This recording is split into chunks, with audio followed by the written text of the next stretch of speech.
আমরা অমুকের আদর্শের সৈনিক, আমরা অমুকের আদর্শের সৈনিক বলে যারা চিৎকার মারে, তাদের বোঝা দরকার আপনি যে নেতার পেছনে ঘোরেন সেই নেতা জীবনেও মদ খায় নাই, এ ব্যাপারে কি আপনি নিশ্চিত?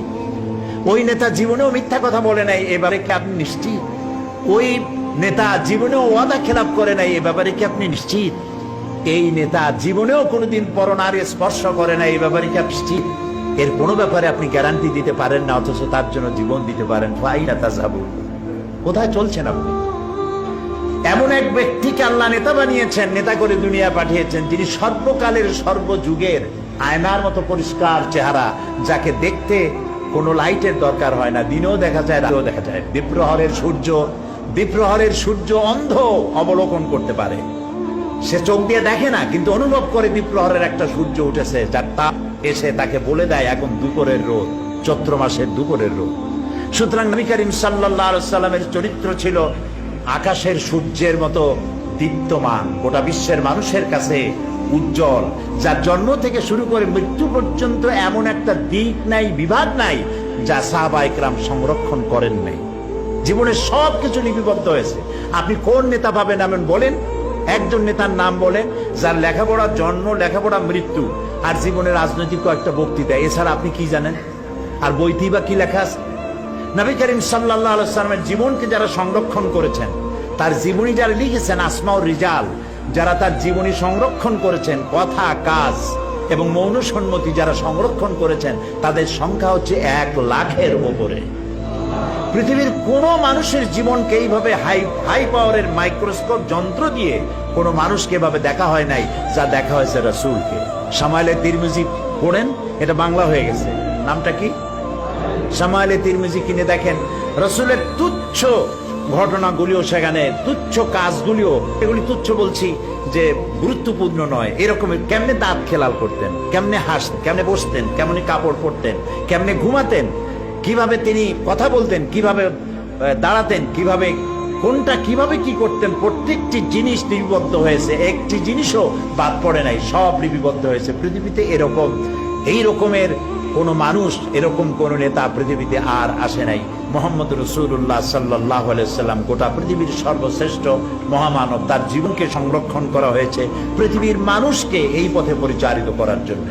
তিনি ছিলেন গোটা বিশ্ববাসীর জন্য রহমত, তাই তিনি তার আচরণে মানুষ মুগ্ধ হয়েছে। তার কপালে লেখা ছিল না যে তিনি নবী, তার পিঠে লেখা ছিল না তিনি নবী, অথচ তিনি যখন তার স্ত্রীকে দাওয়াত দিয়েছিলেন, হযরতে খাদিজাতুল কুবরা রাদিয়াল্লাহু তাআলা আনহাকে যখন ইসলামের দাওয়াত দিলেন যে আমি আল্লাহর নবী, আমার উপরে ঈমান আনো, আমাকে বিশ্বাস করো, আল্লাহ এক, আল্লাহর উপরে ঈমান আনো, এই কথা যখন তিনি দাওয়াত দিয়েছিলেন, হযরত খাদিজা কি দেরি করেছিলেন? আমি মাঝে মধ্যে বলি, যে সমস্ত হুজুররা মুরিদ বানায় বেড়ান, তাদেরকে জিজ্ঞেস করা দরকার যে আপনারা তো অনেক মুরিদ বানাইছেন, আপনার বউ আপনার মুরিদ হয়েছে কিনা? কারণ স্ত্রী তার স্বামী সম্পর্কে সবটা জানে, এত বড় সাক্ষী আর কেউ নেই। কিরামান কাতিবিন ছাড়া স্ত্রীর মতো এত বড় সাক্ষী আর কেউ নেই। স্বামীর পা থেকে শুরু করে মাথা পর্যন্ত সব জানে তার স্ত্রী। নবী করিম সাল্লাল্লাহু আলাইহি ওয়াসাল্লাম যখন দ্বীনের দাওয়াত দিলেন, হযরতে খাদিজাতুল কুবরা রাদিয়াল্লাহু তাআলা আনহা এক সেকেন্ড দেরি করেন নাই, সঙ্গে সঙ্গে বলেছেন, আবুল কাসেম, হে কাসেমের পিতা মুহাম্মদ সাল্লাল্লাহু আলাইহি ওয়াসাল্লাম, আমি কালেমা ঘোষণা করছি, লা ইলাহা ইল্লাল্লাহু মুহাম্মাদুর রাসূলুল্লাহ। আপনার সঙ্গে আমার বৈবাহিক জীবন এই 15 বছর হলো, 25 বছরে বিয়ে হয়েছে আপনার বয়স তখন, আর তখন তার বয়স ছিল 40।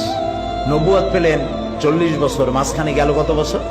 এই 15 বছর পর্যন্ত আপনার সাথে আমার বৈবাহিক সম্পর্ক, স্বামী স্ত্রীর ঘর কন্যা করে 15 বছর যাবত আপনার জীবনকে আমি দেখেছি। আপনি কোনো সাধারণ মানুষ নন, আপনি অবশ্যই আল্লাহর নবী, এতে কোনো সন্দেহ হবার নাই।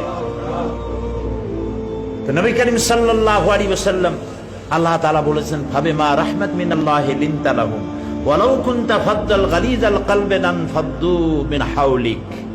হে রাসূল, আল্লাহ আপনার প্রতি করুণা করেছেন এই যে আল্লাহ আপনার দিলটাকে নরম বানিয়ে দিয়েছেন, তাই যারাই আপনার কাছে আসে তারা আপনার সাথে সেটে যায়। যদি আপনি কঠোর মনা হতেন তাহলে যারা কাছে এসেছিল এরা সব ছিটকে পড়ত। মোহব্বত দিয়ে করেছেন। ছোট্ট ছোট্ট বাচ্চা ছেলেপেলেগুলি খেলা ছেড়ে দিয়ে রসুল যাচ্ছেন, খেলা ছেড়ে দিয়ে দৌড়ে রসুলের কাছে চলে যেত। রসুল্লাহ জিজ্ঞেস করতেন তাদেরকে, কেমন আছো, কি অবস্থায় আছো, খেলাধুলা কেমন চলছে জিজ্ঞেস করতেন। এভাবে একটা ছেলেকে তিনি বেশ ভালোবাসতেন, প্রায় তাকে ডাকতেন, দেখতেন। পরপর 3 দিন পর্যন্ত ছেলেটাকে দেখা গেল না। তখন তিনি ছেলেদের জিজ্ঞেস করছেন, ওই ছেলেটা কোথায়? তারা বলল বোধহয় অসুস্থ হবে, বাড়ি কই? বাড়ির সন্ধান তারা দিল। রসুল্লাহ জানতে পারলেন সেটা এক ইহুদির ছেলে। তিনি চলে গেলেন বাড়ির ভেতরে এবং ওই বাচ্চার কাছে গিয়ে বসলেন, গায়ে হাত দিয়ে দেখলেন অনেক জ্বর, হাত পুড়ে যায়। রাসূলুল্লাহ কপালের উপরে হাত রেখেছেন, ছেলের জ্বর নাই। বেহুশ ছেলে চোখ খুলে দেখছে রাসূলুল্লাহ বসে আছেন, চোখ বাড়ি করছে। এই বাচ্চা বড় হয়ে যখন যৌবন প্রাপ্ত হয়েছে, বাচ্চা পড়েছে লা ইলাহা ইল্লাল্লাহু মুহাম্মাদুর রাসূলুল্লাহ। ভালোবাসা দিয়ে তিনি জয় করেছেন সবাইকে।